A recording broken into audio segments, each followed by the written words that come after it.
எங்கள் அண்ணியோட மாடி தோட்டத்தில் நல்லா வளர்ந்து பூத்து குலுங்குற ஒரு 3 செடியிலேருந்து விதைகள் எடுத்துகிட்டு வந்திருந்தேன். அதனால் இண்டோர்லேயே சீட்ஸ் போடலாம் அப்படின்னு சொல்லிட்டு ஒரு குட்டி பாட்டில் சீட் ஸ்டார்டிங் சாயில் போட்டுட்டேன். என்னென்ன எடுத்துகிட்டு வந்தேன்னா வாடாமல்லி, அந்த பூ வந்து நல்லா காஞ்சு போயிருக்குல்ல, அந்த பூ எடுத்துகிட்டு வந்தேன். அதுக்கப்புறம் துளசியோட விதை இங்கே ஆக்சுவலி ஃப்ரெண்ட்ஸ் லாஸ்ட் இயர் கொடுத்தாங்க. பட் அது வந்து எனக்கு சரியாக முளையில.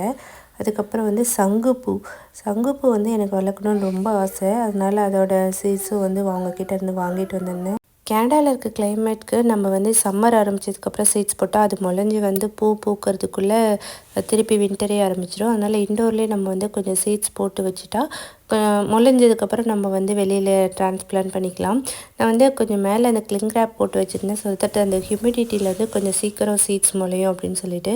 வாடாமல்லியும் துளசியும் கொஞ்சம் நல்லா முளைஞ்சிருந்துச்சு. பட் சங்குப்பூ வந்து எனக்கு ஒரு விதை கூட முளையவே இல்லை.